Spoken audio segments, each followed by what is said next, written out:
Okay, we're working on this 2012 Nissan Altima here, and we're having problems with the traction control, and the ABS light keeps coming on, throwing a P0500 for a speed sensor, and then we got the traction control coming on and flashing here and there, and ABS. So hopefully we're going to take care of that today. What we're going to be doing is replacing these ABS sensors up here in the front. I'm going to show you what these look like, and these are very inexpensive. I think it was $30 for both of these up here in the front.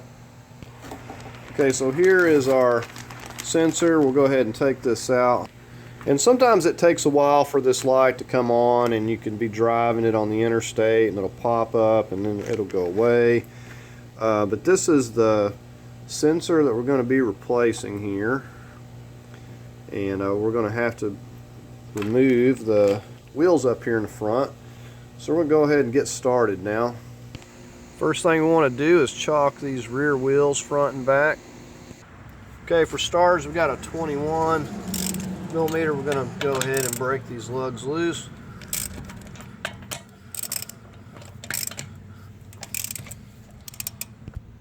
Okay, we lifted it up here and just placed the jack stand right here. Okay, we'll just finish removing these lugs.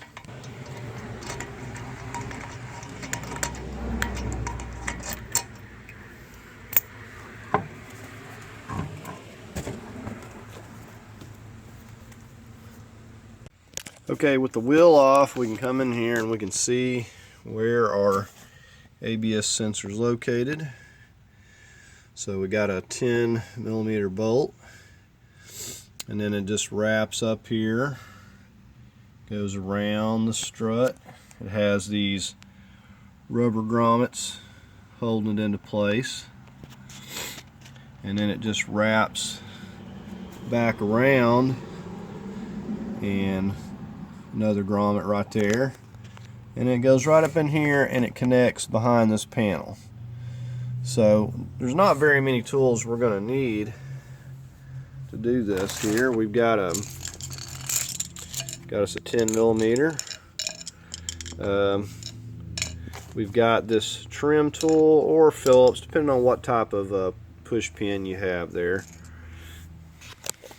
And you may need, sometimes these break, and you can get one of these kits. I'll leave a link, and I can usually always find a size that I need to fit, and these things really hold pretty strong when they're a good snug fit.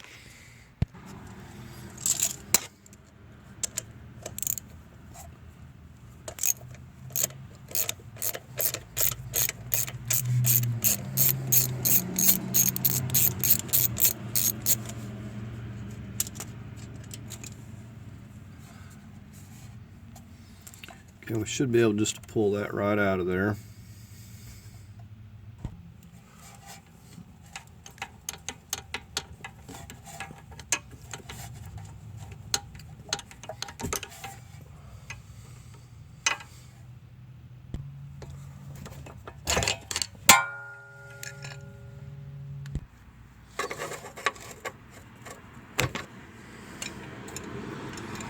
Okay, and while we're right here, we're going to go ahead and, sometimes these break, that's why I say you may want one of these kits. This one here looks to be broken already, so we're not going to be able to reuse that. Hence the reason it came out so easy. Okay, so now we're going to pull this panel back, and it shouldn't hurt it to pull it back here. Now we're going to give this connector a push right here.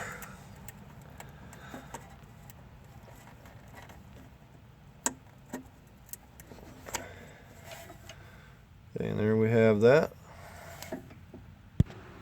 Okay, now we can take the wire down out of there. I'm just going to unwrap it.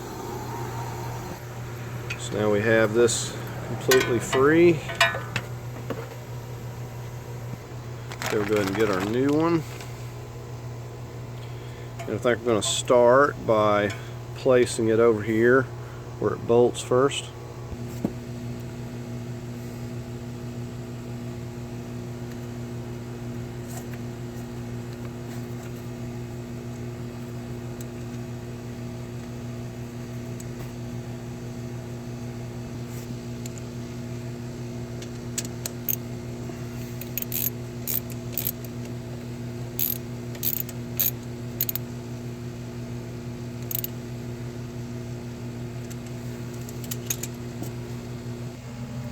Okay, and just like we removed it, we're going to just loop this back up here.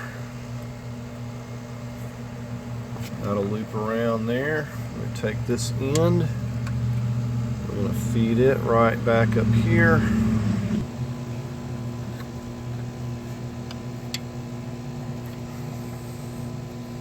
Okay, and then of course this is going to go back up in here where we're going to connect it.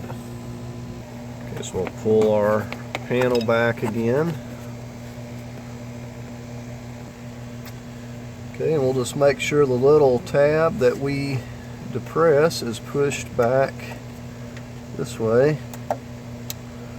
Make sure it clicks into place. And this little wire is going to stick right out the bottom right there. So for a push pin, we've got this one here. So we'll get this piece going in first here. This is going to fit nice and snug, and usually these will, if you can't get it to turn into place, usually it'll just push right in. And I mean, that's really tight now, it's not going anywhere. Okay, so that's got it. You can see how simple that was. We just got to do the same thing on the other side, and everything is securely into place. Nice new ABS sensor. Alright, so we're just going to go ahead and get the wheel back on at this point.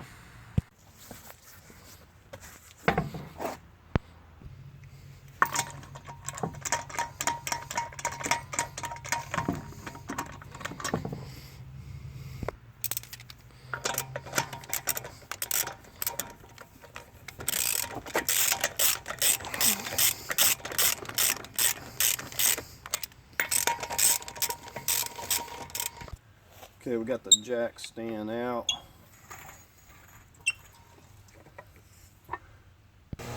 Okay, before we remove the wheel chocks, we're going to go ahead and torque these to 100 foot-pounds in a star-like pattern.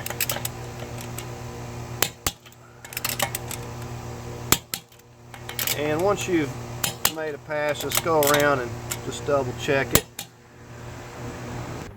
Okay, so that's going to do it for the video. Hopefully this is going to fix the issue with this traction control and this P0500 code coming up. But you know, time will tell, and I'll update in the description. It could be possible that I've got an issue with the rear sensor, so I may attack that issue next, but I'm going to see how this does.